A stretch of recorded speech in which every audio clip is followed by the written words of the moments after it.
नबी से रिश्ता जब तोड़ लेते हो, आप अपने कुरान से जब मुंह मोड़ लेते हो, रब कहता है या अय्युहल्लज़ीना आमनू मन यर्तद्द मिनकुम अन दीनिही फसौफ यअतिल्लाहु बिक़ौम। ए मुसलमानों, ए ईमान वालों, जब कोई मुसलमान, कोई ईमान वाला कुरान से, शरीयत से रूगर्दानी करता, उससे बेतवज्जोही करता, उससे अपने बोरियत को जाहिर करता, तो अल्लाह तबारक व तआला तुम्हारी जरूरत नहीं है अल्लाह को। अल्लाह किसी और कौम को तुम्हारे सामने खड़ा करके वो अपनी बंदगी और अपनी तारीफ और अपनी इबादत कराएगा, तुम कुछ नहीं बिगाड़ सकते। हम जब नबी की मुखालफत करेंगे और हम ये सोचेंगे कि अल्लाह जलजला पैदा ना करे, भूल है हमारी, बेईमानी हम करते हैं, नाप तौल में कभी हम करते हैं। कौमे शुएब को याद करो, हजरत शुएब अलैहिस्सलातु वस्सलाम की कौम के अंदर एक बीमारी थी, जब वो लेते, जब वो देते तौल कर तो कमी करते, लेकिन जब वो लेते तो मुकम्मल लेते, बढ़कर लेते, बढ़ा कर लेते। पूरी सूरत नाजिल की गई है कुरान करीम के अंदर। हजरत शुएब अलैहिस्सलाम ने कहा कि कौम के लोगों, नाप तौल के अंदर कमी बेशी मत करो, मुकम्मल ईमानदारी के साथ नाप तौल किया करो। कोई तिजारत करते हो तो बेईमानी का सहारा लेकर अगर तुम अर्श मुअल्ला पर पहुंच गए तिजारत की दुनिया में, तो वो कामयाबी की दलील नहीं है, बल्कि कामयाबी जब है जब तुम ईमानदारी के साथ अपनी तिजारत को मजबूत करते हो, नबी की सुन्नत के मुताबिक तुम दुनिया के अंदर अपनी तिजारत को चमकाते हो, बोला जाता है। और जहां वो वाइब्रेशन पैदा होता है, उस जगह को, उस जगह जहां से पैदा होता है, उसी को खास मंबा और मखरज कहा जाता है। एपिसेंटर उसको बोलते हैं, एपिसेंटर। टेक्टोनिक प्लेट मिलती है और मिलने की वजह से हरकत पैदा होती है और उससे दुनिया के अंदर जलजले पैदा होते हैं, उससे पहाड़ भी वजूद में आता है। ये साइंसदानों का कहना। नीचे, सबसे नीचे जमीन कितने तह पर बटी हुई है? साइंस का कहना है कि 4 तह पर। पहला परत जमीन का क्रिस्टल कहलाता है, जो 35 किलोमीटर मोटा है, यानी 35 किलोमीटर। आप यहां से पूर्णिया इतनी दूर, ये पहला जो परत जिसमें हम लोग बसे हुए। उसके नीचे का जो प्लेट परत है उसको मेंटल कहा जाता है, जो 35 से लेकर 2900 किलोमीटर मोटा है। इतनी दूरी, उसके अंदर आग ही आग है, लावा है, एकदम आग। उसके नीचे आउटर कोर, चौथा तीसरा प्लेट, उसके अंदर और ज्यादा शिद्दत की आग है, वहां लोहा पाया जाता है, लोहा। व अंज़लनल हदीद फीही बअसुन शदीद, लोहा वहीं पाया जाता। पहले परत में लोहा नहीं है जमीन के जिसमें हम बसे हैं, यहां से 35 किलोमीटर नीचे लोहा नहीं मिलेगा। 35 किलोमीटर के बाद वो मेंटल पाया जाता है जिसमें आग है, उसमें भी लोहा नहीं है। 2900 किलोमीटर दूर तक लोहा नहीं मिलेगा। 2900 किलोमीटर और नीचे जाएंगे आप, तब उसको आउटर कोर कहा जाता है। वहां पर लोहे को अल्लाह तबारक व तआला ने पैदा किया। ये साइंसदानों की ये तहकीक है। और चौथा परत 5000 किलोमीटर के बाद इनर कोर कहा जाता है, जो सबसे ज्यादा गर्मी और शिद्दत की गर्मी है। वहां पर भी लोहा पाया जाता है। ये 4 परत में ये जमीन, 4 परत है इस जमीन के नीचे, वहां तक, कोर तक, लास्ट तक। आप कहेंगे कि और नीचे क्या है? कुछ नहीं है। आप अगर यहां सुराख करेंगे ना, यहां सुराख करेंगे किसी पाइप से, तो ये पाइप कहां निकलेगा? ये पाइप मैक्सिको में, सही बता रहे आप, मैक्सिको में ये पाइप निकल जाएगा जाके वहां पर। आप यहां डाल रहे, वहां कैसे निकल रहा है? जमीन गोल है, गोल है। आप एक तरफ से अगर पाइप डालते हैं तो दूसरी तरफ वो पाइप निकल जाता है। एक साइंटिफिकली बात है।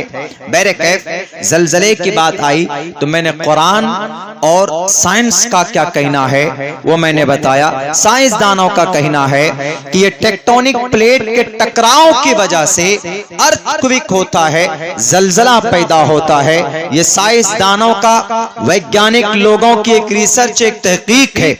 लेकिन सच तो ये है कि वो टकराव और वो जुम्बिश और वो वाइब्रेशन यूं ही पैदा नहीं होता, अल्लाह तबारक व ताला ही पैदा करवाता है। अल्लाह तबारक व ताला के हुक्म से ही होता है। इसीलिए कुरान करीम के अंदर कहा गया बिअन्ना रब्बका औहा लहा, तुम्हारे रब का फरमान होता है।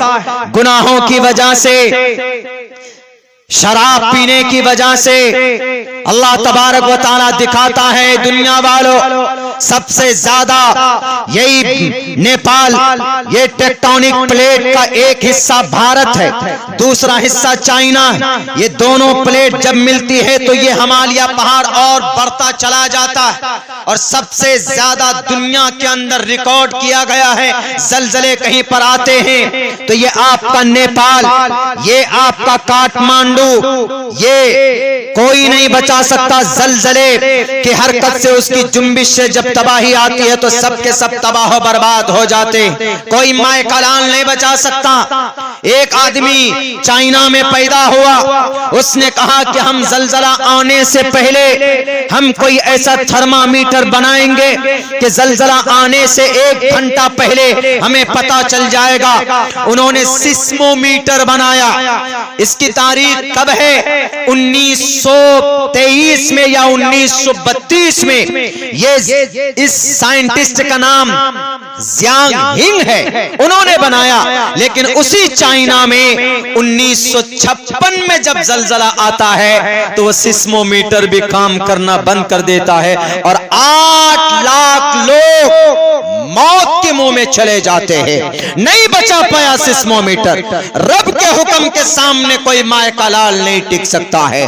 अल्लाह के फरमान के सामने में कोई सिस्मोमीटर नहीं काम आ सकता है। अल्लाह का जो ऑर्डर जब आता है तो अल्लाह तबारक व ताला कहता है, कहेगा कल कयामत में भी लिमनिल मुल्कुल यौम, कौन है आज का सुपर पावर कौन? टेल मी, बताओ जरा मुझे। कोई नहीं बोलेगा। अल्लाह तबारक व ताला कहेगा लिल्लाहिल वाहिदिल क़हार, सिर्फ एक अल्लाह है जो क़हार है, जो जब्बार है, रहमान है, रहीम है, उसी की हुकूमत है। कोई नहीं अल्लाह तबारक व ताला के वबा से, अल्लाह के आर्डर से, अल्लाह तबारक व ताला के हुक्म को कोई नहीं टाल सकता, कोई नहीं रोक सकता अल्लाह के अलावा। फलम्मा अखज़तहुमुर रजफ़ा फ़अस्बहू फ़ी दारिहिम जासिमीन। वाक़यात मौजूद हैं। ये जलजले क्यों आते, कैसे आते? जलजले का वजूद, क़यामत का वजूद हमारे हिंदू भाइयों की किताब में बहुत पुराना और बहुत अच्छा मंत्र है। ओम पूर्णमिदः पूर्णमिदं पूर्णात् पूर्णमुदच्यते पूर्णस्य पूर्णमादाय पूर्णमेवावशिष्यते। जिस जात ने, जिस परमात्मा ने इस ब्रह्मांड को सजाया वही इसको नष्ट करेगा। पता चला कि ब्रह्मांड को, जमीन को नष्ट करने की ताकत परमात्मा की है। हम उसी परमात्मा को खुदा बोलते हैं। हमारा भी अकीदा है फबिअय्यि आलाइ रब्बिकुमा तुकज़्ज़िबान कुल्लु मन अलैहा फ़ान व यबक़ा वज्हु रब्बिका ज़ुल जलालि वल इकराम। Everything will be destroyed in the world. The world will be destroyed. दुनिया खत्म हो जाएगी। There is only one thing is remain, will be remain. एक चीज, एक जात बाकी, वो कौन? वो अल्लाह तबारक व ताला की जात बाकी रहेगी। मेरे भाइयों, आज हो रहा है कि नहीं हो रहा है? हमारे नौजवान देख लीजिए, सबके मोबाइलों में गाने देख लीजिए। अगर 100 जवानों के मोबाइल को चेक कीजिए, अभी बेशरम रंग गाना मिलेगा। पठान फिल्म अभी आई, सबके मोबाइल में पठान फिल्म भी मिलेगी आपको। लूट लिया महफिल, यही सब गाना सबके मोबाइल में गाना मिलेंगे। लेकिन किसी को कहो कि बेटा जरा सूरह फातिहा पढ़ के सुनाओ, तो वो कहेगा कि सूरह फातिहा किस चिड़िया का नाम है? सूरह फातिहा, सूरह इखलास हमारे बच्चे नहीं जानते, दरूद शरीफ वो नहीं जानते। मेरे नौजवानों, क्यों जब हम नबी पाक अलैहिस्सलातु वस्सलाम की सीरत और सुन्नत के खिलाफ जिंदगी गुजारेंगे, याद रखो आपके ऊपर हुकूमत करेगा खड़े होकर पेशाब करने वाला, ये 33 करोड़ देवी देवताओं को अपना परमात्मा मानने वाला। ये आपका बागडोर उनके हाथों में होगा, क्योंकि आप अपने नबी से रिश्ता जब तोड़ लेते हो, आप अपने कुरान से जब मुंह मोड़ लेते हो, रब कहता है या अय्युहल्लज़ीना आमनू मन यर्तद्द मिनकुम अन दीनिही फसौफ यअतिल्लाहु बिकौम। ए मुसलमानों, ए ईमान वालों, जब कोई मुसलमान, कोई ईमान वाला कुरान से, शरीयत से रूगर्दानी करता, उससे बेतवज्जोही करता, उससे अपने बोरियत को जाहिर करता है, तो अल्लाह तबारक व तआला तुम्हारी जरूरत नहीं है अल्लाह को। अल्लाह किसी और कौम को तुम्हारे सामने खड़ा करके वो अपनी बंदगी और अपनी तारीफ और अपनी इबादत कराएगा, तुम कुछ नहीं बिगाड़ सकते। हम जब नबी की मुखालफत करेंगे और हम ये सोचेंगे कि अल्लाह जलजला पैदा ना करे, भूल है हमारी, बेईमानी हम करते हैं, नाप तौल में कभी हम करते हैं। कौमे शुएब को याद करो, हजरत शुएब अलैहिस्सलातु वस्सलाम की कौम के अंदर एक बीमारी थी,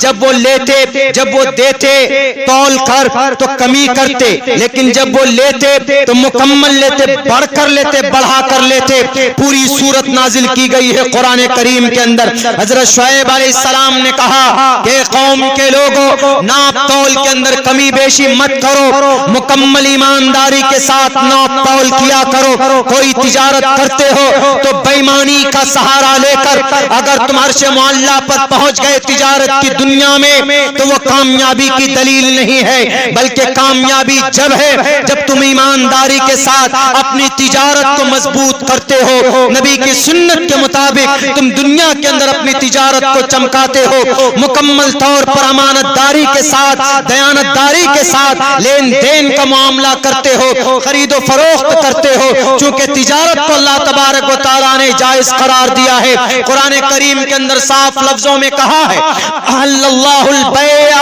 व हर्रमर रिबा।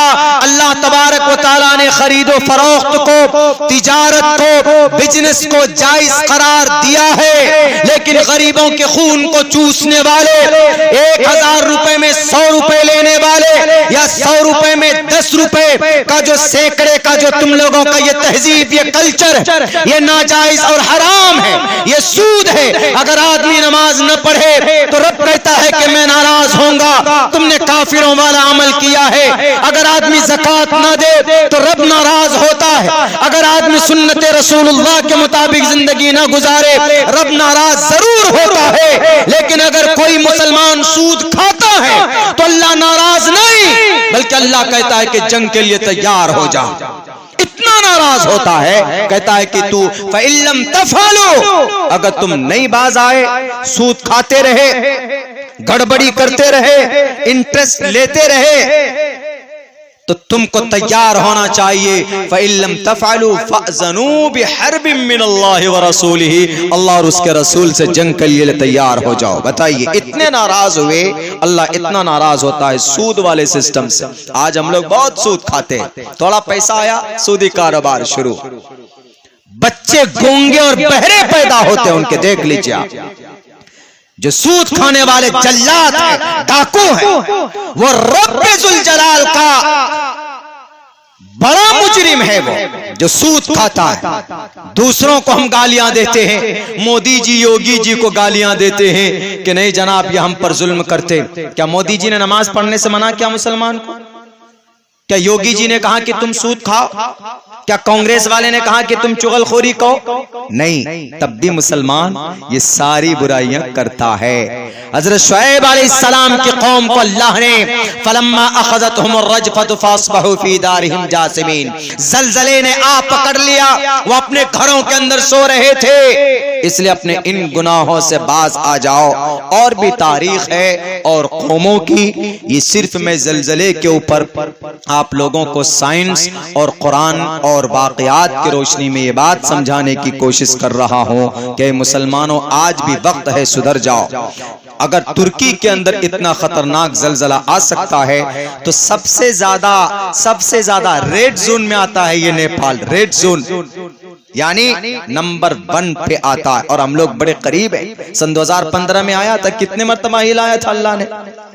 सन 2015 में मेरे ख्याल से एक दिन में 2-2, 3-3 मरतबा आता था और परेशान हो जाते थे हम लोग, फूंस के घर पे जाके लेटते थे। क्यों? अगर छप्पर गिरे तो बचेंगे, बच जाएंगे, मरेंगे नहीं। किस वजह से?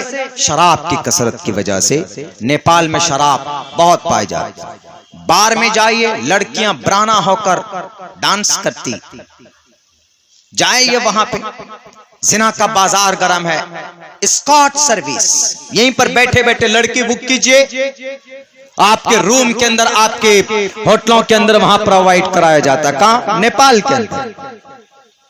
उनसे कहीं ज्यादा हमारे भारत में भी होने लगा। जहां जहां होगा, रब नाराज होगा तो रब दुनिया को, जमीन का ऑर्डर देता है कि भाई तुम जरा दिखा दो।